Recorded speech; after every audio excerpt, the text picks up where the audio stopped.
All right. We're on? We got a show. Oh, hey, Daniel. How are you? I'm good. How are you? Good, good. We are back. We're back. Stronger than ever.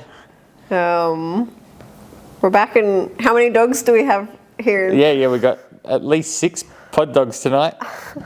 With Rogue being pregnant, confirmed last week. Woohoo! Dr. Rach thinks that she saw 5 puppies, but we're going back in another week or so to have an x-ray. Cool. We tried to do an x-ray on the day. Yeah. She didn't want to do one because we'd have to sedate. They usually would sedate them. I'm like, nah, we'll get her to lay down. So we got her to lay down perfect for an x-ray. Yep. And then, but too early for the bones to have calcified. Have the bones. So we were only guessing because we bred for a week. Yes. So it's like a week variance of where we could be. Yeah. But then, so we got a bit of a better gauge now. And 2 weeks' time, we said from when we did, I think it was last Friday, whenever. Yep. We'll do an x-ray and then we'll get exact numbers. Oh, yeah. But she's looking big. She's looking huge, yeah. Big Bane babies in there. It's exciting. It is exciting. So if you know anyone that needs a German Shepherd.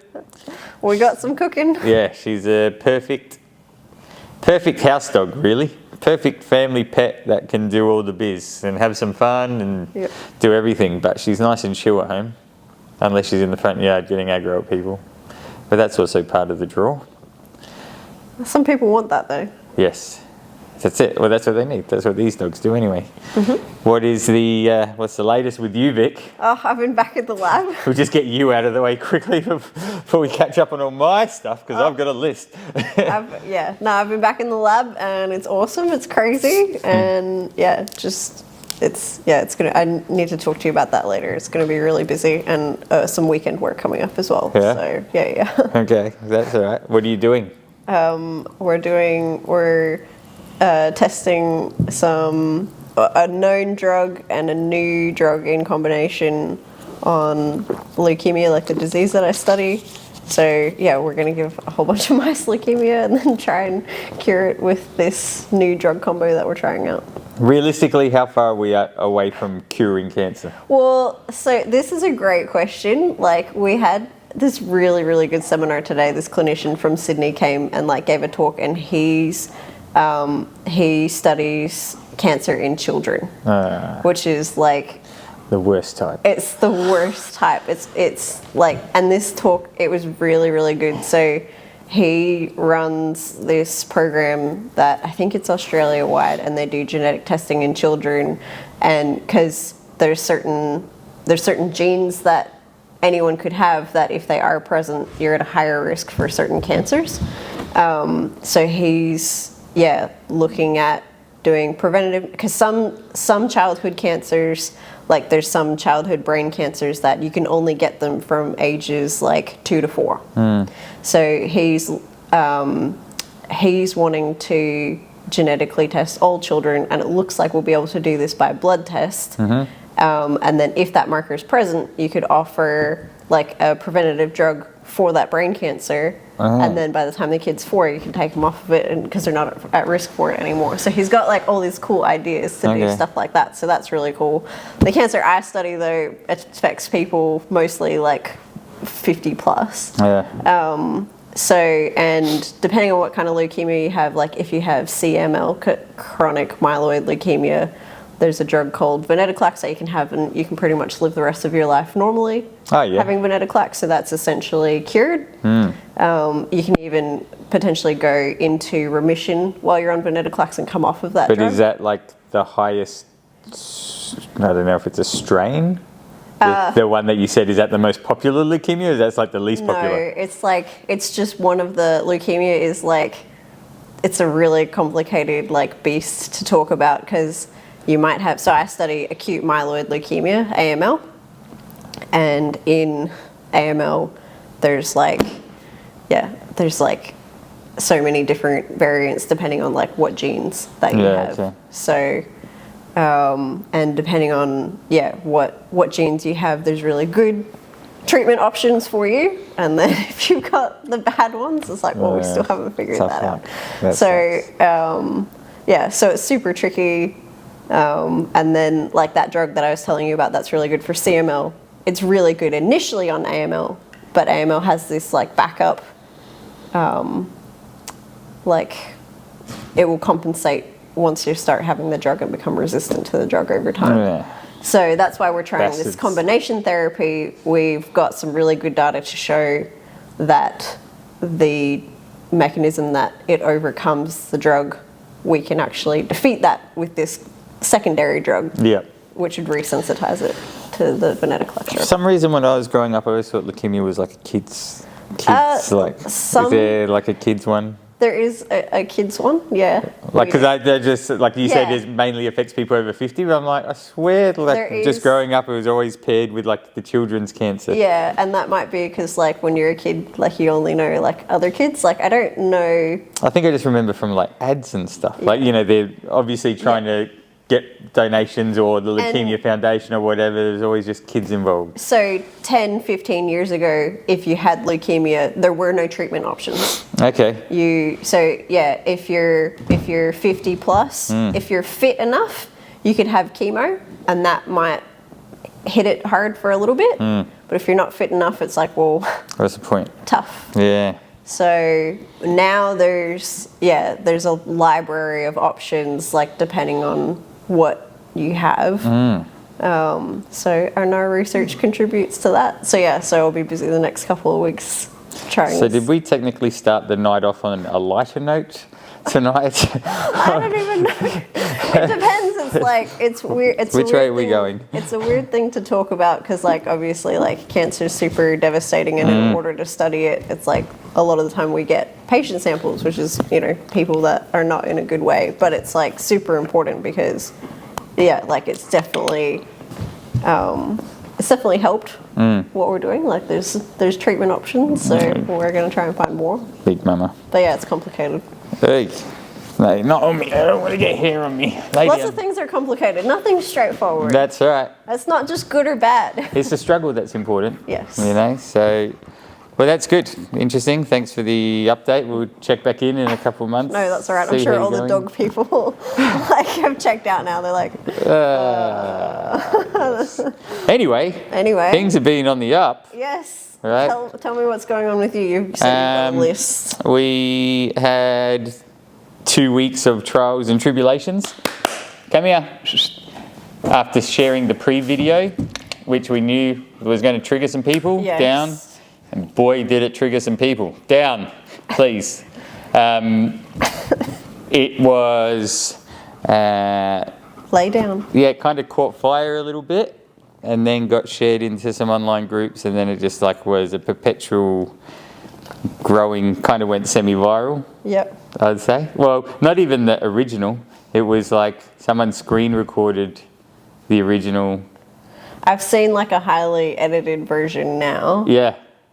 Not that I try and stay out of it. But Yeah, that's right. have Someone seen said it. that they saw a version where they'd sped up the part where you can see Pre struggling on the leash a little bit, and they've sped it up so it looks like my hands are moving a lot faster. So like, and it's to just try to make it look worse. But whatever.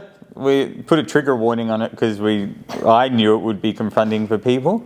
But confronting doesn't mean wrong, and confronting doesn't mean that people get to lose their nana over what was essentially 5 seconds of video, Rogue. when there was 4 hours of content that I also released with that, so that people can go and explore and actually have a professional deep dive. But I think that all I saw anyway, can't talk for what you saw or your takeaways from the bizarre hysteria that took place, was that people had nothing but professional ignorance and didn't even go and check out any more. I think the important question to ask, which I'll ask you now, is how is Pre going? Not one person asked that question, by the way. They were all all taking their stance for the position of the dog's welfare and all that, right? Taking their stance, but no one person asked about the dog. Look, the dog's welfare is super important, and that's the important thing is, what's Pre's life like now? Pre's life like now is His owner did tell me that they went to the vet the other day and it was his best vet visit. I think it was about 3 or 4 weeks ago, which would have been about the time of the breakthrough video. I'm not sure exact dates, but she still said in her text message to me that she attributes even that with his time coming to dog club. So what we got to feel, even some people that maybe so that's huge. Like pre being able to go see a vet. Well, went to the vet. He was his best vet visit, but still hasn't had an actual physical checkup. Okay. It's all visuals. So that's important. We take a step back because like there's people that even are members now of our club that may have seen Pre once or twice, like or whatever. He's been coming here since February of this year. Okay. When he arrived, he was extremely nervous and uncomfortable with the world, right? Mm-hmm. It's super, super obvious. And his owners are professionals and have very busy lives. And it's easy for people to say that, well, the owners should do more or whatever so that they can take more of a role. But like, that's not practical sometimes, right? If you've got a professional career. They didn't go out looking for a dog with this problem for them to be able to spend the time to fix it, right? And that's where I believe that my job as a dog trainer is to supplement the time that people come. And that's why all of our programs here are designed that way, based on how much you can put in compared to how much we have to supplement. We're going to find a sweet spot so that the dog can progress forward, and then you can pick up your spot. But essentially, because there'd be the way that it was portrayed again from people not going and getting any further context except for one little clip, most people thought that I just didn't know how to shape a behaviour of getting a dog on a pedestal. And like the dog, oh, it's not doing it, and I'm like trying to hang the dog. That's how it was portrayed. And the fact is that we've spent maybe 4 to 5 months trying to build reinforcers and try to shape different behaviours through free shaping, positive reinforcement with food and play and all that sort of stuff. And the dog will take food from the owner sometimes, and he will play with her in certain situations, but as soon as it still gets to the point where it's like, now Pre has to do something slightly out of his comfort zone, it's shut down. Yes. So they're not high enough value reinforcers for him to do anything except for just take them. Yes. Right? Which is what led you to the pedestal, right? That's something that you know is achievable for the dog, that you know he can do it, and it's just something that you can set up, that you can show the dog, hey, I believe in you and you're going to do this. Yeah, well, pretty much, yeah. And the thing is that also what I think is a funny thing is that all these people that are so critical call themselves balance trainers, so therefore they believe in the principle of negative reinforcement unless it gets a little bit uncomfortable, right? And the whole principle of negative reinforcement is the avoidance of an unpleasant stimulus through doing a behaviour, essentially, right? The behaviour is what removes the unpleasant stimulus. Now, that's not to say you want to create, you still want to have the minimal amounts of pressure required in order to change the behaviour, but they also did not see that that was also the case in this case. Even with Pre, as extreme as that session looked, it still was the least invasive, minimally aversive for that dog. But what these people are judging it on is based on their tummies, right? Because I don't like the look of it, and I don't agree with it, or they think that I couldn't get the dog on the pedestal, or they think that that was like session 1, right? But it's not session 1. Like, we're 6 months in now, and with a total profile of the dog, of where he is in terms of him being a bite risk and him being not very well in his mental state when he is out and about. Like, again, all we have done is improve his welfare by pushing him through his own self-limiting beliefs. So, yeah, I think it's, you know, the main messaging I got from people who actually decided to speak to me about it was maybe not on Facebook. And I was like, I get that, but if we're sitting here as a balanced training community, bitching and moaning about force-free advocates and people wanting to take away our tools and doing all that, don't you think that you should actually be showing more of it? And if we can show the worst of it, and the worst of it actually still leads to a positive outcome for the dog, then you're kind of bulletproof against any fucking criticism. Yeah. But they don't want to do that because everyone's scared of cancel culture. And that's what's happened in this case. And that's why essentially the blow up and that was just because people had a little nana over it. So, like, whatever. I see the dog every day. Back to the question about how is Pre. Yeah, how is Pre? Like, I don't see him every day. I should retract that before someone holds me to it. I see the dog on regularly. The daily when he comes in here and all that sort of stuff. So I know him, I feel him, I see him. And our relationship has nothing but grown. The dog's nothing but grown. Like when he came in here last Monday, he was like wagging his tail and getting all excited when he saw me and all that sort of stuff. So like that's more stuff that we're going to film and show. And again, we're just following his progress. He did like the A-frame at a competition height, was stalling at the top of the A-frame and holding his position. Like the dude didn't even want to step on a clack-clack board 6 months ago. Like he didn't even want a change of surface. Like change of surface was too much. Like flat, little clack-clack board. Yeah. We tried shaping him holding the pipe. We tried shaping him getting in the position box. Getting on the opposite, the upside down position box, clack board, like all these things because shaping night was the night that they were coming because that was her free night, and it was just like he would not do anything. So it was again, you think about a dog trainer who is here to get results for the dog, not at all costs and not fucking do it today, right? We went through a tick box of everything that we could do with this dog, and positive reinforcement not enough for the dog to push through his own negative self-talk. Mm-hmm. You can't really like positively punish the dog because he's not really doing anything wrong. So what do you have left that is the universal language is pressure, right? So that's what we went to, and to be able to understand and be able to feel and conduct a session like that sure. Like I said, I relate the session that I did with Sin that day no different to like session 1 on the Biggest Loser TV show. Like the PTs come in, I'm going to show you how strong you guys really are, not because they're being mean to the overweight people there, but these people have such self-limiting beliefs in their ability that they push them further and push them further, and they don't push them further to get a negative outcome. They push them through a hard session so that they actually grow in the mind. Mm-hmm. And that's what's happened here. But people don't actually see it to that level. They just see dog uncomfortable.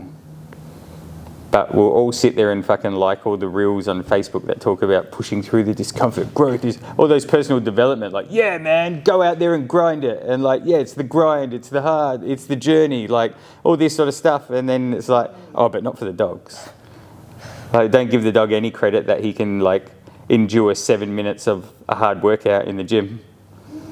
So, whatever. Like, I don't know, maybe I just see things differently.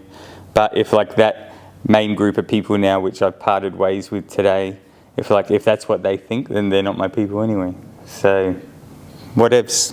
You do what you do. I'll keep helping dogs, and we'll be here. As long as Pre's going well, that's all I care about.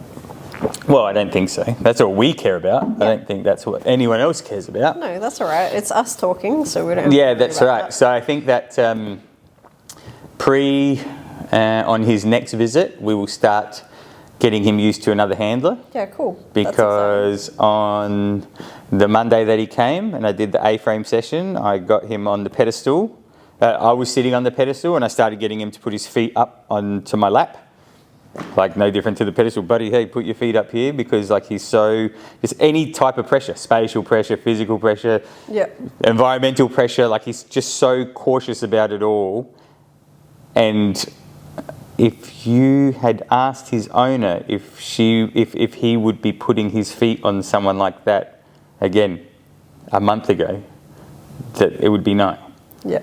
And now, like, he puts his feet up, and you can see, because I film it all, and puts his feet up, but you can still see he's like, oh. So he's like, nah, man, be a bit rude with me, right? Yeah. And then, we're having a bit of a rough house, and then I went to give him like a little like pat tickle under the belly, and it was like a little bit too far, and he flipped around, and he like not hard, but he went to mouth me. Yeah. And I'm like, and there it is again, evidence that this dog is a bite risk. Yeah. Right? That was like us playing around, and I went too far. He's like, hey. Yes. But if you imagine like, I couldn't touch him the day of that breakthrough video. I couldn't touch the dog. Yes. Yep. So you imagine a little kid running up to that dog and him not expecting it, like she's bit or he's bit. Yeah. Or they're bit. It's not on. Yeah. So it's almost like it came to me. There was claims out there.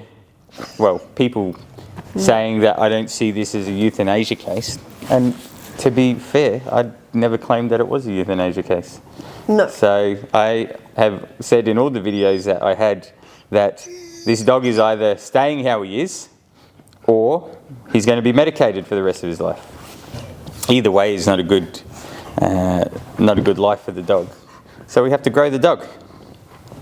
So there was that. I got him up on the pedestal. I was able to touch and check his paws and feel all up and down his legs. I could open his teeth and open his mouth for an inspection. All this stuff I'm getting ready for the vets, and then we're going to get a vet down here, and he's going to have his first proper vet checkup. That's awesome. That's like, awesome.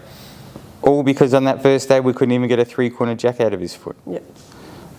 So if that's not looking out for the animal's welfare, then fucking I'm in the wrong industry. So the dog couldn't receive, and he still hasn't really received basic care. When he goes to the vet for his vaccination, the owner has to hold him while he's wearing a muzzle, and then they have to give him a quick jab in the ass. So yeah, he's pushing on. He's doing good. He's my project now.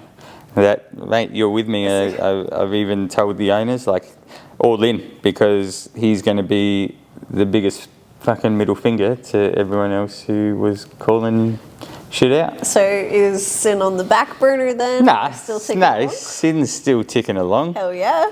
So yeah, she's doing well. We're doing really well. I took her for a walk today through the Shepherd's Hill Reserve. Last Friday, took her through Shepherd's Hill Reserve, no muzzle on. We were out there for about an hour.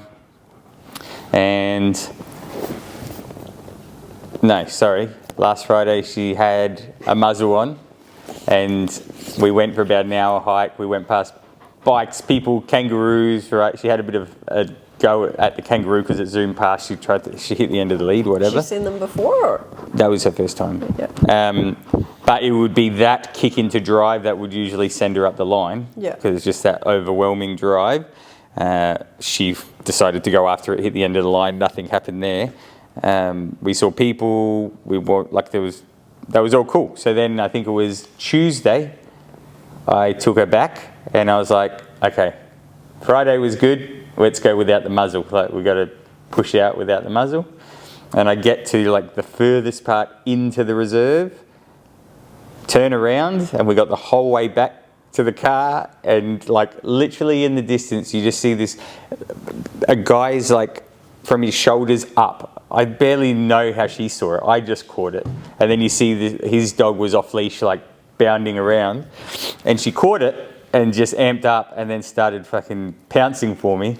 So I'm literally like walking, like holding her out because she's pouncing. I'm like, Jesus Christ. And then for so much of the walk back, she's just like, where is it? Because we could then scent them. Yeah. And it was just like crazy. Trying to work her back down. And then she would just like, a bird would go past and it would just elevate her enough and then bang, start bouncing. But even in that respect, the bouncing and snappiness was way less than what it used to be. So we're making progress there. Yeah. Progress. We get less shit around here, right? So today I went back again and we saw some bikes and we saw some things, and I think I timed my corrections perfectly that we didn't have any issues. Yeah. So she saw the first bike go past, she amped straight up into her crazy drive amp. I think I just nailed the timing of the correction and obviously the level of the correction, that she came back down. Yes. And then we were walking and she was kind of like, what the fuck?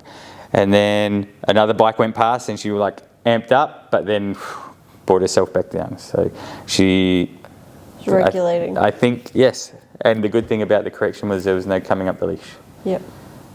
Which usually you would just be straight. So I think now after a couple of weeks of working in this new program, we got 3 times a week at the horse arena, getting that drive fulfillment. Yep. Tuesdays and Thursdays are now like hiking. Yep. So like she's just getting that good fulfilling structure each awesome. day. And also on top of that, each of those days I've taken her to the local field on a long line and even just doing some food work with her. Obedience in the park, like when there's people around, whatever. Like it's just now back in this environment because I feel like I've got enough control over her to go back into those spaces. And maybe not play ball yet, but I can still do food work with her there, which is same. I'm just not trusting her to go fucking 40, 50 metres to get the ball. Yet. But we'll get there. You will? That sounds great. So that's it. That's pre-done. That's done. What else are we going to talk about? We got a weekend shadow program this week. Hell yeah, I'm excited for that. Yeah. So Ricky was one of the guys from Mildura. Yeah. And he had a Malinois who has bitten people, and being in the regions, obviously, like they got some community clubs up there, but we kind of know what goes on at community clubs. It's pretty average. So like it's the community clubs, for people that don't know, is like class instruction and they're volunteers. So it's like I learned how to take the class from Susan, she learned from Jeff, right? And it goes back, right? So it's not like to say that it's a bad thing. If your dog goes there and makes it through the program, it's like your dog was the fluke. But if it's outside of that, very rarely is there the knowledge or understanding of how to deal with that. So he's very active in the community clubs actually, and he's got his dogs to a pretty good, well, his dog to a pretty good level of obedience, but it wants to eat people. Yes. Because it's nervous also. So when I went to Mildura for the reactivity weekend that I did, he was one of them, and we got huge success out of his dog. Yeah, good. That he decided he wanted to do more. He wanted to come and do a shadow. I think he's interested in getting into dog training a bit heavier. And he wanted to do it after he trialled her. And I was like, well, why would you do that? It'd be better to do it before you trial her so that we can help you with... Yeah, do some trial prep. Well, yeah, the stuff that you need to do, because... You okay there, buddy? I'll lay down, Roo. You got the John Psycho with all those puppies in you. Maybe she can't get comfortable. Yeah, no, she can't. She's struggling at home too. She just keeps moving and she can't settle. I don't envy you, Rogue. Yeah, so Ricky, so we're going to do some trial prep while he's here on the weekend? Yeah. So yes, Ricky is coming for some trial prep and scent work with Alice, social stuff with you, obedience stuff with me.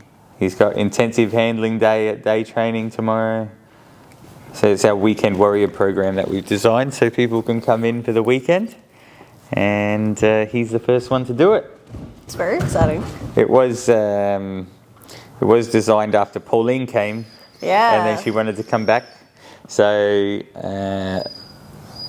so we've got a few people interested. We've got another lady coming soon. I need to give her a proposal to come down. She's got 2 shepherds. She wanted to come to the Mildura thing but had to move house. And she now lives like an hour and a half further from Mildura. And she's got 2 shepherds that the vet can't get near them. No one can get near them. They're just like running amok, and she just doesn't know what to do. Like, she's lost. Yeah, that sounds like bad news. Yeah. So I'm waiting for video from that lady, but yeah, it would either be that she comes down and does a shadow week with both dogs, or... A week might be good for her. Yeah, well, definitely. Or it was to come down for a weekend to just get a feel and assess the dogs, and then we'll go from there. But yeah, if she's going to do it, she may as well just do it. But like, these are the people that call us, right? People that actually need help, right? And they're going to get help. Like, whatever. It's going to be good. I'm excited. It's not that, yeah, you know, with all the last 2 weeks of bullshit, people slinging shit at me and my business, like, it just doesn't add up. Like, you can say what you want. Has business slowed down? No, it hasn't slowed down. This week's actually our busiest week yet. So it's not even about that to gloat, but it's like, even you're going to throw shit at my business and we've got nothing but 5-star reviews. Like, my Google Ads dude is like, your rating is too high for Google because they like it around 4.7, 4.8, we're 4.9. The only 1-star review we have is over a car park dispute with them when the gym used to be across the road. And it's like, come on, man. Like, it doesn't add up. There's got to be, it's like where there's smoke, there's fire. Yeah. It's like, nah. No, it's it was a puff of smoke, but there ain't no fire. It's good. Like, if that's, the dogs are happy, the clients are happy, that's... Yeah. So that, anyway, but those people keep calling and needing help, and we'll continue to help them. So more and more interest. Had a Zoom consult with someone in New South Wales today. They want to come down for a week shadow program with their dog early next year. So just going to keep doing me. Love it or hate it. Block me. Like, and the biggest thing I learned from this past 2 weeks is, like, Facebook is such a fantasy land. Like, it's so weird. Like, we've always known it. It's a good time. Yeah, but like, we've always known that Facebook was a fantasy land, but never have I think I've got a detachment from it now, because I actually gave it some gravity and some weight until I was like, why do I honestly care what these people think about me? Like, they're little more than profile pictures. Yeah. Like, I don't know any of these people. Like, so it's like, it's almost been a good experience for me, because now I truly don't care what people think. Well, you should prioritize, like, the people who are paying you to look after their dogs.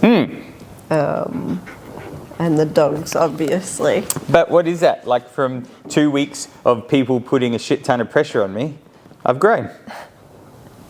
Right? And just circle back to your pressure system. Well, like, at the end of the day, what did the pressure lead to? If the pressure led to me giving up on myself and, like, feeling sorry for myself and, like, oh, they're right, and, like, shutting my doors, which is like they tried to fucking cancel me in a way, and it's like, no, I don't believe anything that you guys say. Like, that's not us, right? So your words mean nothing to me, and you're just a profile picture, so I push through and keep doing what we do. And like you said, as long as the clients are happy and they are trusting and they understand that what we do here is help them fix their dogs, then, like, who cares about this online fantasy land?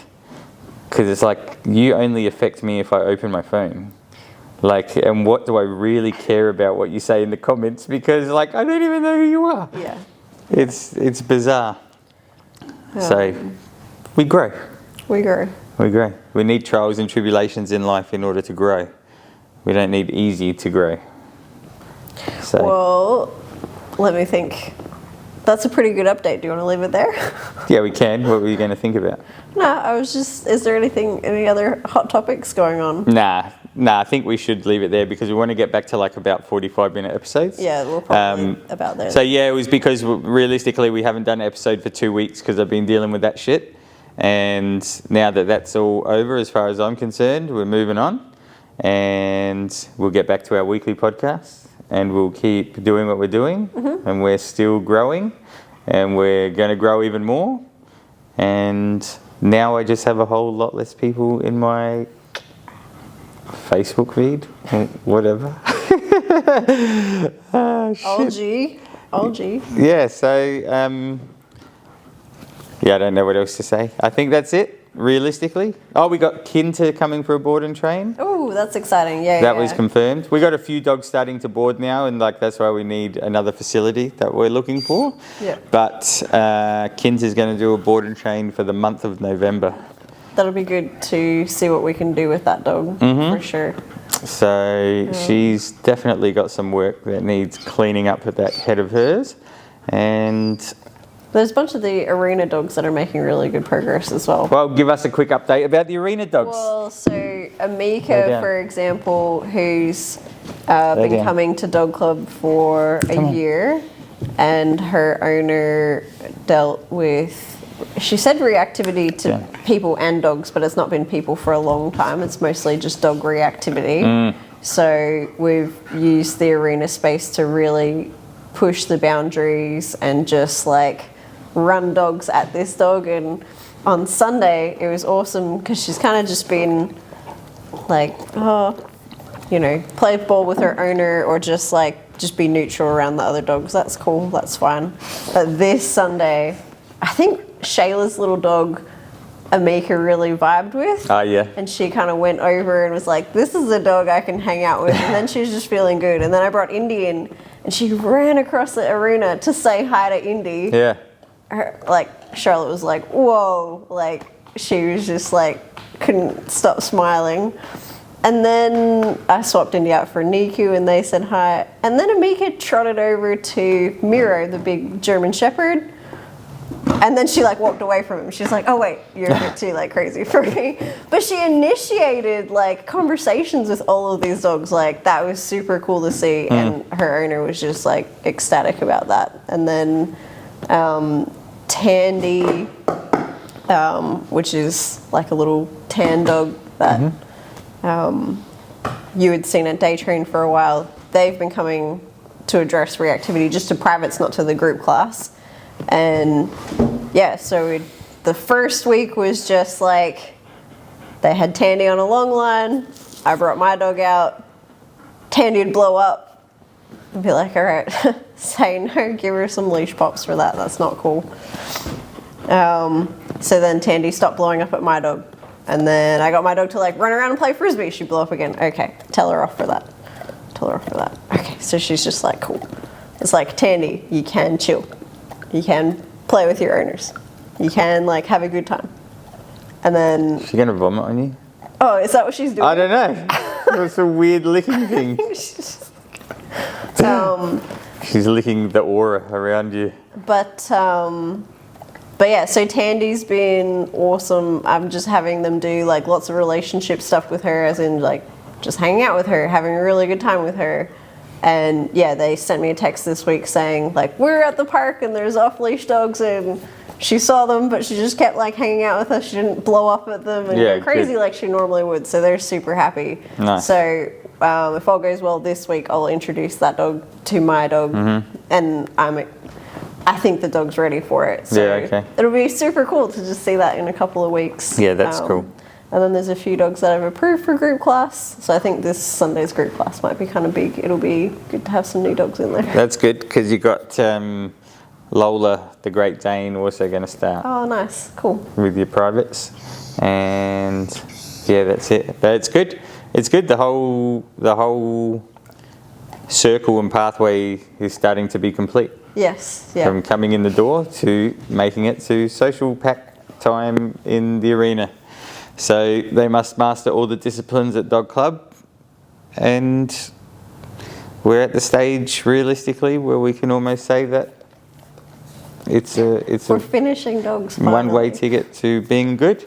The thing with also Amika was that on Tuesday night class there was also no issues with her there. Like she was a different dog there too. Yeah. So it's good to see that even when dogs are blowing up, right? So there was, I think it was Brownie. Oh, what was the other male dog? Brownie? Maybe Brownie and Bear? Yeah. No, I don't think it was Bear. It was Brownie and another male. Yeah. But I think it was either, it's going to annoy me that I can't think of who it is because it was like it was a new dynamic Yep. that these two just like were like, fuck you, man. Yeah. Right, and they just had it out for each other. Yeah. Brownie and Mac, maybe? No, they hadn't seen each other before. But yeah, so they a couple of times as they like walk past or whatever, get have a big like spaz at each other, and then Mika, Charlotte was like, oh, I was even surprised. Mika just came and sat behind me. I was like, okay, cool. Yeah. So no, they've been so consistent, and yeah, that's been really rewarding. We did the social exercise that we do at Tuesday night class, and then everyone had to find out the name of the person, because last week when we did it, they had to do conversations. So I say now you have to find someone to have a conversation instead of just greetings. And it's like I give them 2 things they have to ask and find out about the people. And then last week we did it, and then randomly at the end of class, I picked, okay, what did you learn about someone? And everyone's like, oh, I spoke to Chester's mum, right? And it's like, well, you didn't even find out the first thing you meant to find out. I'm that guy as well. Yeah, everyone is that guy. So then this week I was like, you have to find out their name, and then you have to find out what their first pet is, and then at the end of class, because we do that, and then we go do some of the agility stuff over the, all the equipment there. Yes. And then, so there's a good 10-minute gap in between, and then it's like, ooh, spot quiz, who'd you speak to and what was their pet? And then, yeah, everyone kind of loves it. So next week, I think I might ask for credit card numbers. Yeah, find out everyone's credit card numbers. You should have all these anyway. yeah, well, kind of. So, yeah, it's just conditioning people, right? Yep. Have a good time. Let's plug Nosework Comp as well. Oh, yes. Well, you can plug it. October 4, 11 a.m. Come watch Nosework. It's going to be cool. Yeah. And it's you're my birthday compete. weekend. You're going to compete. Yeah. Yeah. It's in honour of my 40th birthday, so make sure you come. Yeah. Come hang out. It's going to be fun. Accepting $50 and $100 bills in envelopes for my 40th from everyone. Okay. So if anyone asks you what do I want, just cash in an envelope, no problems. Apart from that, that's it, man. Sounds good. We'll get back into the swing of things, and next Thursday we hit it up again. Perfect. Maybe we'll have to do a special whelping room episode at home with the pups. Yes. That would be cool. What do you reckon, Rogue? The pups are due around mid-October. Oh, and while you're shuffling that, pretty cool thing, I got invited yesterday to Arco's graduation ceremony in Queensland, and they sent it to me, and I noticed the handler's name, but they wrote Axel. Axel and Jonathan, or Axel, like it's, yeah. Did they rename him? No. And then I wrote back saying, sorry, like I think you may have sent this to me by mistake, because a big group email that went out. I'm from South Australia and wouldn't be able to attend. And then I got my contact from the corrections services. He wrote back saying, nah, mate, it wasn't a mistake. Like, this is Axel and John's ceremony. And I'm like, does that mean Arco will be there? I thought Axel was another handler. Yeah. And he's like, oh, no. I don't know why I said Axel. Yes, Arco and John's ceremony. Yeah, cool. I'm like, fucking, I'm there. I'll be there. Hell yeah, so I'm going to fly up and go see. Rockstar. And then I'll be like, he didn't even know I was in the crowd. I'll be at the back like crying. That's my boy. It'd be so cool for you to go see him. No. Yeah, it would be a special moment. Yep. I'm sure they'll probably let me go and say hi to him. But that would be cool. I don't know if I'd want to. Like, I do, but I don't. I know what you mean. It's like hard to see. To be able to walk out of there, I'd rather just like watch and then be like, see ya. Yeah. And then go put some like. I don't know if I'd. Nice music on in the car and cry all the way back to the airport. Yeah. We don't cry. I had my tear ducts removed. No. Dogs were depicted in paintings by the ancient Egyptians and were mummified when they died. That's the Ace of Spades. Very cool. Very cool. All right, guys. Thank you. Thanks. Have a good one. See ya.